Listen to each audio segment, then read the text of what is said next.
आज हमारे साथ है डॉक्टर मनु शर्मा। जो मैरिड कपल्स या यंग कपल्स जो प्रेगनेंसी प्लान करते हैं पहले डॉक्टर के पास विजिट करते हैं। Gets a good mindset या good spiritual beliefs in them. So is this really possible कि अब the child inside her gets all those I say संस्कार and all? जो बच्चे की ऑर्गन फॉर्मेशन है वो यूजुअली 21 वीक्स के आसपास 23 वीक्स के आसपास होनी शुरू हो जाती है, कंप्लीशन पे होती है। हम 100 साल पीछे जाएं 200 पीछे जाएं, there was a lot less pollution, right? उस टाइम पे pollution नहीं होता था, like greenery everywhere. तो इस time and that time does the pollution and all this pollution environment affect the health of a baby?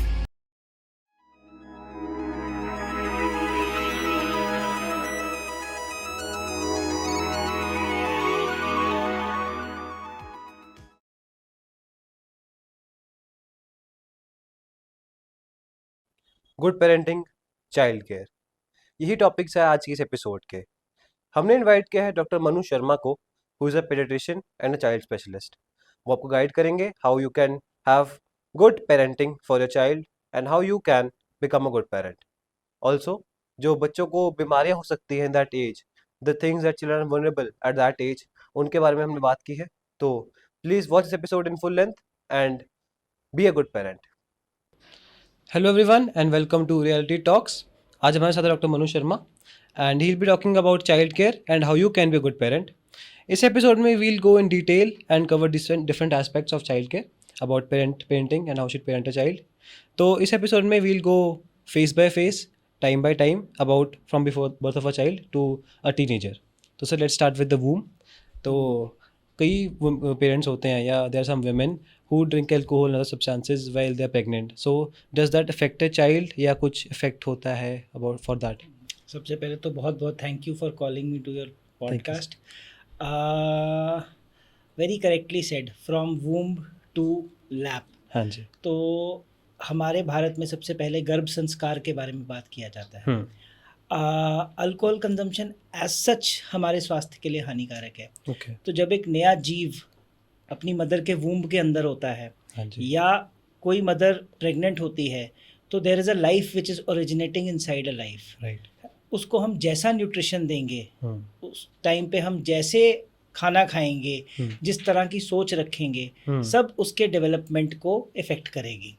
तो yes, a mother when conceives या rather pre conception also, I am sure उनके gynaecologist, हमारे से पहले इनका role gynaecologist का आता है, वो उनको पूरी तरह से प्रिपेयर करते हैं। आजकल there is a concept of pre conceptional counselling, जिसमें जो मैरिड कपल्स या यंग कपल्स जो प्रेगनेंसी प्लान करते हैं पहले डॉक्टर के पास विजिट करते हैं कि हमारी बॉडी फिट है उसके लिए, बर्थिंग के लिए, क्या वुमेन हेल्थ अप्रोप्रिएट है, क्या उनका HB, बाकी सारे जो माइक्रो न्यूट्रिएंट्स हैं, जैसे हम विटामिन D की बात करें, फोलिक एसिड की बात करें, अगर वो नहीं है तो वो उनको ऑप्टिमाइज करते हैं पहले and then they plan for a baby. So आजकल लोगों में इतनी जागरूकता है कि प्री कंसेप्शनल काउंसलिंग में बहुत सारे नवविवाहित या जो भी कपल बच्चा प्लान करते हैं वो आते हैं। तो इस तरह में इसमें सबसे इम्पॉर्टेंट एक हेल्दी डाइट और स्लीप एंड रेस्ट का एक शेड्यूल रहता है, जो कि उन्हें प्रिस्क्राइब किया जाता है, और बहुत सारे पेरेंट्स उसके साथ अबाइड भी करते हैं and ultimately we have a healthy baby. Alright. हमारे हिंदू ट्रेडिशन में और आइड से इंडियन कल्चर में देयर आर सेवरल बिलीव्स या सेवरल सुपरस्टिशन जो पीपल फॉलो करते हैं when they are pregnant. Like for example जो वीमेन होती हैं, they are told to read scriptures या to listen to kirtans and satsangs when they are pregnant, so that their baby gets a good mindset या good spiritual beliefs in them. So is this really possible कि the child inside her gets all those I say sanskar and all? See, there is always, I personally believe that there is always a science beyond science. Right. है ना, बहुत सारी experimental studies में दो पौधे रखते हैं, एक को अच्छे से बात करते हैं, अच्छे से इंटरेक्ट करते हैं, दूसरे में हम उसको गालियाँ निकालते हैं या मतलब जो उसको इतनी अच्छी इन्वायरमेंट नहीं देते, सो उधर भी हमें फ़र्क दिखता है। राइट। है ना, anything which consume something and grows is a living thing, चाहे वो प्लांट है चाहे वो नवजात शिशु जो अपनी मदर के गर्भ के अंदर है। हाँ जी। So life starts with a cell. So जब एक ओवम यूट्रस में इम्प्लांट होता है and it divides into several stages to form a newborn baby, तो उसकी डिफरेंट स्टेजेस होती हैं। ब्रॉडली इसको हम ट्राइमेस्टर्स में डिवाइड करते हैं, first trimester, second trimester and third trimester. So जो फर्स्ट ट्राइमेस्टर है उसमें हमारे सेल्स डिवाइड रैपिड डिवाइड करते हैं।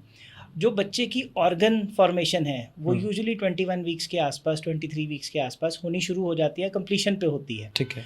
तो यस डेफिनेटली उस टाइम पे जिस तरह का एटीट्यूड मदर का रहता है बच्चे पे, उसके हेल्थ स्टेटस पे, बच्चे के गोइंग फॉरवर्ड इमोशनल स्टेटस पे बहुत पड़ता है। Okay. तो बेसिकली अ मदर, ये तो इसमें कोई डाउट ही नहीं है, अगर मदर कुछ अच्छा पढ़ेगी तो वो वैसे भी अच्छा है। वैसे भी अच्छा, तो mother should read good, mother should be happy and mother should eat good to have a healthy baby. Alright. So is there an ideal lifestyle for parents? मतलब there's different things for everyone, right? Everyone is unique, so there is everyone's different.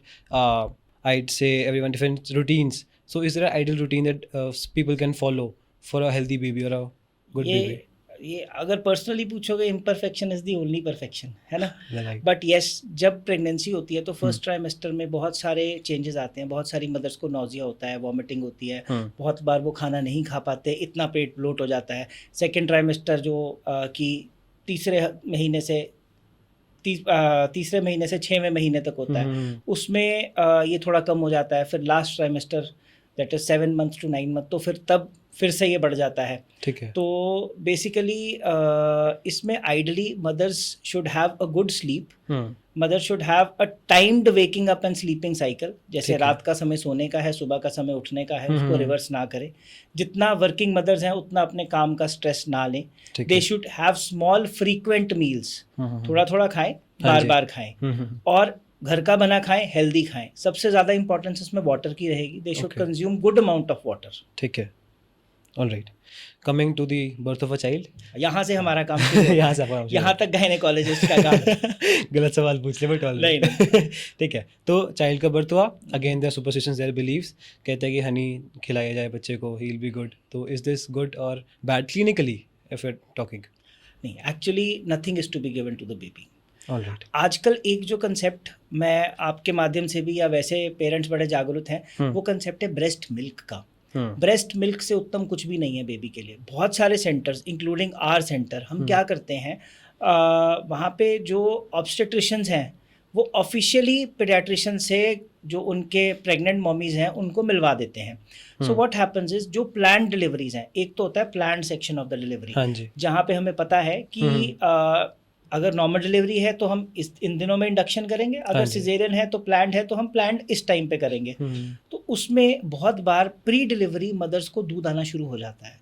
So we actually express that milk, save that milk. और अगर mother उस state में नहीं है immediately after birth कि बच्चे को दूध पिला सके, हम वो दूध पिलाते हैं। ठीक है, रादर देन गिविंग फॉर्मूला। पानी और जो शहद की गुड़ती है वो तो दूर की बात है। तो किसी भी बच्चे के लिए ideal is mother's milk. Alright. So mother's milk ही देना है, ना पानी ना शहद। अब अगर रिलीजियसली इसको कोरिलेट करना है कि किसी के हाथ से पिलवाना है तो वो मदर्स मिल्क पिलवा सकते हैं। ठीक है, मतलब हनी को उससे रिप्लेस कर दीजिए। ओके, कमिंग अप, जो ये स्टेज होती है लाइफ की, इन बेबीज स्टेज, ताकि मतलब कह सकते हैं 0 से लेके 1 month तक, that is very, I say fragile, right? Baby is very fragile, वो डेवलपिंग स्टेजेस पे होता है and their immunity is not very build. तो उस टाइम पे कोई इलनेसेस हैं जो वो ग्रैब कर सकते हैं इजीली, वो कुछ अवेयरनेस बताना चाहें आप लोगों को? इसमें सबसे इंपॉर्टेंट रहेगा day 1। Okay. So we will talk of the happy section. हम वो नहीं बात करेंगे जैसे बेबी गया, बेबी बीमार हुआ, बेबी आईसीयू में चला गया। 90% या रादर 95% ऑफ द बर्थ में it is a happy ending. So बच्चा आता है, डॉक्टर बच्चा पेरेंट्स को दे देता है। अब उसको हम कैसे रखेंगे, क्या केयर करेंगे? सबसे पहले इसमें इंपॉर्टेंस रहती है टेम्परेचर की। जो रूम का टेम्परेचर है जिसमें हमने बच्चे को रखना है, आइडली वो 26 to 28 के बीच में होना चाहिए। ठीक है। बहुत सारे पेरेंट्स ये पूछते हैं कि हम फैन चलाएं, हम एसी चलाएं। हमने रूम टेम्परेचर को टारगेट करना है। Room should not be Airy. Okay, हवादार, ऐसे नहीं कि हमने 26 पे एसी सेट किया और फुल फैन चल रहा है, घूम रहा है। तो एम्बिएंट टेम्परेचर होना चाहिए, that is 26 to 28।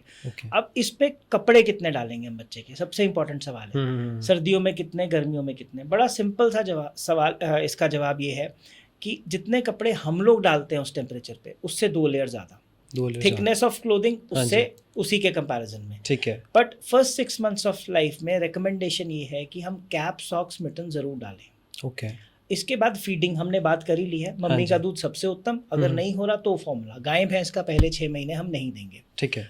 Idol is mother's milk हर जगह, इवन अगर दूध का डब्बा पढ़ोगे ना उस पर भी लिखा हुआ है mother's milk is best for the baby. ठीक है, अब फीडिंग के बाद के जो मिथ्स होते हैं, बहुत सारी मदर्स ये कहती हैं कि हमने तो बर्प करा दिया फिर दूध निकाल रहा है। So it is not the burping sound, हमें 20 मिनट्स तक बच्चे को अपराइट रखना है, तभी वो दूध नीचे जाएगा, तभी वो डाइजेस्ट होगा, तभी बच्चा उसको यूटिलाइज करेगा और ग्रो करेगा।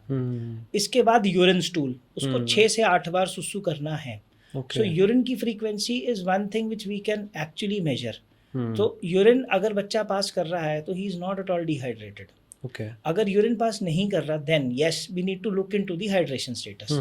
स्टूल का कोई पैटर्न नहीं है। बहुत सारी मम्मी कहती हैं कि मेरा बच्चा नहीं करता 2 दिन पॉटी, मेरा बच्चा इतनी बार पॉटी करता है। तो अगर by the book we follow, so it is if the child passes stool 10 to 12 times या जितनी बार उसे फीड किया उसके बाद, that is normal. If the child doesn't pass stool for 3 days, that is also normal. Colour of the stool can have, the child can pass any coloured stool. इसमें green coloured stool पे बहुत सारे OPD consults होते हैं। So green coloured stool the child can pass, we take it as normal. It is just that कि first week of life में stool black भी होगा। तो वो इसलिए होता है क्योंकि जब ड्यूरिंग डिलीवरी बेबी कुछ some amount of mother's blood goes into the baby's tummy, that washes off. So the child can also have black stool, but first week of life में होगा। सो और फर्स्ट डे से लेके जो हमें first month या first 2-3 months में ध्यान रखना है, देयर आर 4 डेंजर साइंस जब हमें सतर्क रहना है कि बच्चे को कुछ हुआ। बच्चा तेज सांस ले, तेज सांस को let's add objectivity to it, मतलब 60 और मोर देन 60 पर मिनट अगर वो सांस उससे ज़्यादा ले रहा है, that is a reason to worry. बच्चा सुसु नहीं कर रहा 6 घंटे में, that is a reason to worry. अब नॉर्मल कोई बॉडी मूवमेंट करता है, then we need to note. सुस्त हो जाता है, लेथार्जिक होता है, then also we need to note. So अगर इन बातों का ख्याल रखेंगे, so I guess this is the basic care every parent should know. Talking about the environment, आपने बोला कि रूम टेम्परेचर मेंटेन करना चाहिए। तो comparing these days to earlier days, हम 100 साल पीछे जाएँ, 2 साल पीछे जाएँ, there was a lot less pollution, right? उस टाइम पे पोल्यूशन नहीं हुआ करता था, देयर वर ग्रीनरी एवरीवेयर। तो इस time and that time, does the pollution and all this pollutants in the environment affect the health of a baby, affect the health of the baby? Like we have genetics, right, जिससे affect होता है, and does environment also affect the baby? environment तो बहुत effect कर रहा है। Let us ज़्यादा पीछे नहीं जाते, 2020 में जाते हैं। हाँ जी, जब दुनिया थम गई थी, कोविड आ गया था, है ना। एनवायरमेंटल क्लीनिंग तो सबने देखी है। So we always talk about AQI। आजकल हम AQI के बारे में बहुत ज़्यादा बात करते हैं, एयर क्वालिटी इंडेक्स, ये हो गया, वो हो गया, गिर गया, पोल्यूशन आ गया। सो बेसिकली ये सारी चीज़ें जो भी हमें मिलता है वो हमें एनवायरनमेंट से ही मिलता है। चाहे वो हमारा फूड है, वो हमारा हमारे फील्ड्स में ग्रो होगा, वहाँ का सॉइल का स्टेटस क्या है, हमने कितने फर्टिलाइजर यूज़ किए, अल्टीमेटली जो प्लांट बनेगा वहीं से आएगा। अगर हम नॉन वेजिटेरियन फूड की बात करें तो अल्टीमेटली सोर्स तो वो भी फील्ड्स ही है ना।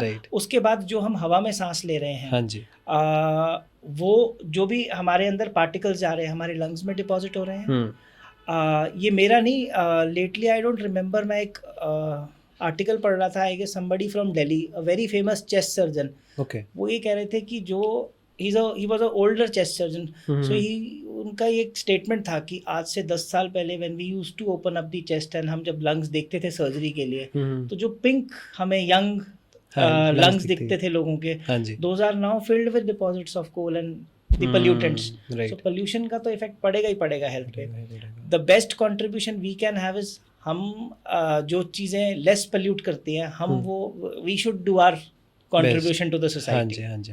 बट अब वो प्रैक्टिकली आजकल की इतनी फास्ट लाइफ में कितना पॉसिबल हो पाता है सबके लिए, वो एक सवाल है और अपने आप में चर्चा का विषय है। तो मैं एक सवाल पूछना चाहूँगा from my emotional perspective, who does a child connect more with, the father और द मदर? बिकॉज मदर के साथ 9 महीने रहा in the वूम, so who does it more connect with? See it depends. देखो, जो ट्रेडिशनली या प्रोग्रामिंग, जेनेटिक प्रोग्रामिंग की बात करें, child is connected to the mother, but ऐसा नहीं है कि child is not connected to the father. It is the time and emotion we invest in our child, so that establishes the connectivity. अगर हमारी mother अपने बच्चे पे focus कर रही है, जब वो काम नहीं कर रही है तो बच्चे की तरफ देख के बात कर रही है, लेकिन अगर मदर अपने फ़ोन में है और फादर बात कर रहा है तो कनेक्टिविटी वहीं बनेगी। राइट, सही बात है। तो coming to the toddler stage, जब बच्चा बड़ा हो गया, toddlers have a tendency to be very active at that time, right? बहुत ज़्यादा active होते हैं and they play a lot. उस time पे they get very prone to diseases and prone to physical क्या कहते हैं physical illnesses all that. तो why does a toddler is so active in that stage? उसकी कोई clinical tendency है to be active? See, these are phases of development. So human brain grows and develops in a parabolic form. अगर हम curve की बात करें तो it is a parabolic curve. So एक initially slow growth होती है, then there is a growth spurt and फिर वो steady हो जाता है. So अगर हम toddlers की बात करें, ये छोटे छोटे जो हम छोटे छोटे little हमारे जो terrorist हैं घरों में घूमते हुए, so as such they are very active because एक तो उनको चलना आ गया है. They understand the environment. They have a tendency to explore thing. उन्हें हर चीज़ नई लगती है and they try to figure out कि वो क्या है ना. उनको ये नहीं पता, उनको ये अभी समझ ही नहीं है कि ये चीज़ उन्हें हार्म कर सकती है. So ऐसे में बहुत बार बच्चों को इंजरीज हो जाती हैं घर में. जैसे हमारा कुछ शो पीस पड़ा है, वो बच्चे ने अपने ऊपर गिरा लिया. जैसे किचन में गया बच्चे ने नाइफ को वो कर लिया. अक्सर बड़ी अच्छी वीडियोस आती हैं, बच्चे किचन ड्रॉर्स खोल के उसमें बैठे हैं, आटे में गिरा हुआ है. So this is very important for the development to explore new things. So what I tell to my parents और माय पेशेंट्स इज कि you have to child proof your house. What is child proofing your house? Child proofing your house is आप बच्चे की height पे आके अपने घर को देखो. ये हम सब कर सकते हैं. हाँ जी. और देखो उसकी हाइट मैक्सिमम कहाँ पहुंच सकती है. तो जो चीजें वो इंजर कर सकती हैं, या तो उन्हें रेक्टिफाई कर दो या उन्हें हटा दो. फॉर इंस्टांस अब जैसे प्लग्स हैं हमारे बहुत सारे, आपके वो प्लग्स जैसे इस हाइट पे हैं, तो बच्चा जब उस हाइट में होगा ही विल पोक हिज फिंगर देयर. तो या तो प्लग कवर कर दो या उसे सील कर दो या उससे इलेक्ट्रिसिटी कनेक्शन हटा दो. ठीक है. सो दिस अब कुछ बेड्स हैं, अब जैसे कुछ बच्चे बेड्स ऊपर हाइट के होते हैं, वो नीचे घुस जाते हैं, वो खड़े होते हैं. तो so that is child proofing. It is very simple. कुछ नहीं करना. पेरेंट ने बच्चे अपने जो बेबी है उसकी हाइट पे आके जस्ट घर को एग्जामिन करना है, and they can child proof their house. Okay. Coming back a little, there are I think beliefs कि जो बच्चा होता है, they have different stages of development according to their own personality, I'd say. क्योंकि जब some kids start speaking earlier, some start walking earlier, some starts crawling earlier. तो is this true कि अलग-अलग बच्चे अलग-अलग stages पर improve होते हैं? Is it all linear in a way? See, इनको हम developmental milestones कहते हैं. ठीक है. Precisely कैटेगरी की अगर बात करें तो motor milestones, जैसे हमारी physical activity, इसको भी फर्दर डिवाइड करते हैं fine motor and gross motor. Gross motor अगर हमने कोई चीज़ उठानी है, फाइन मोटर अगर हमने जैसे अपना बटन बंद करना है, शू लेसेस टाई करने हैं. ठीक है. देयर आर लैंग्वेज माइलस्टोन्स जब बच्चा इंटरैक्ट करता है. There is social quotient, emotional quotient also. So जब बच्चा इमोशनली डेवलप करता है. और there are several hormonal changes which occurs in the entire life. So बच्चा पहले बर्थ करता है. सो जो बेबी बॉर्न होता है, so that is a pure soul जिसको कुछ नहीं पता. हाँ जी. फिर वो बड़ा होता है, उसको थोड़ा बहुत वो चीज़ों को लर्न करता है. एक वर्ड बोलना शुरू करता है, 2 वर्ड बोलना शुरू करता है. Then starts the stage of learning. यहाँ पे बच्चे का जो लर्निंग ब्रेन है वो बहुत ज़्यादा जल्दी चीज़ों को पकड़ता है. इस स्टेज पे अब आपने देखा होगा, जैसे बच्चे हैं, कोई टीवी देखते हैं, कोई फ़ोन देखते हैं. जब वो टीवी देखते हैं, फ़ोन देखते हैं, तभी खाते हैं. So it is there learning brain which is so attuned and so much attracted to those change in colors of the screen कि वो उसी पे फोकस करते हैं. फिर थोड़ा बड़े होते हैं बच्चे, स्कूल जाना शुरू करते हैं. फिर स्कूल में बच्चों में बहुत तरीके के प्रेशर आते हैं, पीयर प्रेशर आते हैं. अब जैसे ब्रेन की development, there is always a range. Right. जैसे आपने बोला कि एक बच्चा 1 साल पे खड़ा होता है, एक बच्चा 14 महीने पे खड़ा होगा, कुछ बच्चे 10 महीने में चलेंगे. अब ये ज़रूरी नहीं है कि हर स्टेज के माइलस्टोन्स बच्चे के पहले आएंगे. इसी तरह स्कूल में जो हमारा एजुकेशन सिस्टम है वो उसी तरह स्ट्रक्चर्ड है कि उनकी ग्रोथ और उसको मैच करे. तो कुछ बच्चे ABC जल्दी सीखते हैं, कुछ बच्चे नहीं सीखते. लेकिन इसका ये मतलब नहीं है कि इंटेलिजेंस में डिफरेंस है. It is just the adaptation and the growing brain. फिर आगे चलते हैं, जो मिडिल क्लास बच्चे होते हैं, then it comes to arithmetic problem solving and everything. अब यहाँ तक जो बॉडी है हमारी, it is growing in size. Then teenager आती है, फिर हार्मोनल चेंजेस होते हैं, डेवलपमेंटल ऑफ प्यूबर्टी होती है. उस स्टेज में आपने देखा होगा कि बच्चों को गुस्सा बहुत आता है, एंगर मैनेजमेंट एक मेन इश्यू हो जाता है. They try to find their own identity. उन्हें लगता है कि हमें तो कोई जानता ही नहीं है. सो आइडेंटिटी क्राइसिस होता है बच्चों को. देन फिर वो थोड़ा और बढ़ते हैं, फिर वो इस चीज़ से परे हो जाते हैं फिर करियर फोकसिंग आती है हाँ एंड जी, दे हाँ जी। Enter into the adult phase, फिर हमारी जैसी जिंदगी हो जाती है। ठीक है, coming back to the emotional quotient you say, बच्चों में अलग अलग इमोशंस होते हैं when they are born, right? लेकिन आजकल हम देखते हैं जो टीनेजर्स हैं, they have stress, depression, anxiety, so do toddlers feel all these emotions too? Yes, okay. They do. आप, depression in children is very common, it is just that कि हमें उसको पकड़ना नहीं आता। बहुत बार बच्चा हमारा लो फील करता है, बहुत बार बच्चा हमारा sleep pattern variation, that is the first sign of depression in a kid. अब हमारे लिए ये बड़ी बात है कि हमारा कुछ लाइफ का टास्क नहीं हो रहा, हाँ जी। लेकिन वो बच्चे के लिए वो लाइफ उतनी सी ही है। हम्म, अगर उससे ए या बी जो उसकी मैम कह रही है लिखा नहीं जा रहा और हाँ जी। उसके पीयर से लिखा जा रहा है, उसके लिए यही बहुत बड़ा चैलेंज है। ओके। सो स्ट्रेस एंजाइटी हर जगह है, परफॉर्मेंस प्रेशर हर जगह है। It is just that we have created our society की हम अगर परफॉर्म नहीं करेंगे तो ये नहीं होगा, हाँ ये जी। नहीं करेंगे तो वो नहीं होगा। हाँ। But yes, as parents we have to be supportive, and her parent को मेरा एक मैसेज यही रहता है कि कोई भी एक single exam, not a single exam will decide that what your child will do in life. Right. So there is no point of giving stress. बहुत सारी मदर्स को ये लगता है, अभी ऑफ लेट हमारे पास एक बेबी एडमिटेड था, तो उसकी मदर था, that was a 5-year-old girl I guess in nursery. Okay. So the baby was having high fever. That is all sort of a different story. चलो उसको 4-5 दिन हॉस्पिटलाइजेशन की ज़रूरत थी। Anyway, उसकी मदर को उसकी बीमारी से ज़्यादा ये स्ट्रेस था कि इसका स्कूल मिस हो रहा है। So these are the foundation years. हाँ जी। So basically nothing is foundation. जो आप बहुत सारे फेमस लोगों को अगर आप स्टडी करो तो बहुत एक मेजर अपना एजुकेशन का हिस्सा उनका मिस हुआ है। इसका ये मतलब नहीं है, रॉन्ग मैसेज की तरह नहीं जाना चाहिए कि education is not important. Yes it is, but it is not the question of life and death. Life is more important. That is right. Great. So, ending this episode, I want to ask a incident you want to share with the viewers about from your experience as a child specialist. Incident तो बहुत सारे, अगर शुरू करेंगे तो फिर ख़त्म नहीं होंगे। कोई फनी हो या कोई इंटरेस्टिंग हो जो बताना चाहें आप, कुछ भी। ऐसे इंसिडेंट्स हमारे साथ रोज़ ही होते हैं। सो बेसिकली अगर हम ओपीडी में बैठते हाँ हैं, जी। So technically see it is not कि हमें वो उस टाइम पे फ़नी लगते हैं, बट ऐसा नहीं होता। जो पेरेंट हमसे इस तरह के सवाल पूछ रहा है वो एक्चुअली अगर उसका स्ट्रेस लेवल देखो और इसीलिए, जेन्युइनली उसका right. स्ट्रेस लेवल देखो हाँ जी, हाँ तो वो जी। बहुत ज़्यादा स्ट्रेस्ड होते हैं। इससे ज़्यादा I would like to give a message to the Right. Parents. Sure. Message to the parents is that कि every child has its own destiny. Every child has its own potential. So हमें अपने potentials और अपने desires अपने child के ऊपर कभी भी force नहीं करने चाहिए। Right. हमें अपने child को independence देनी चाहिए। We have to be friends with our child and at the same time mentor. हमें इस बात का भी ध्यान रखना चाहिए कि बच्चे को इतनी समझ नहीं है कि उसका अच्छा क्या है, बुरा क्या है। So basically we have to be a keen observer as God is observer for us. वो कहते हैं Right, हाँ ना, जी। God destroys our plans if he knows that the plans would destroy us. Right. उसी तरह से हमें अपने बच्चों को मॉनिटर करना है, उनकी सही डायरेक्शन में जाने के लिए उनको प्रोत्साहित करना है। अगर गलत डायरेक्शन में जा रहे हैं तो उन्हें रेक्टिफाई करना है।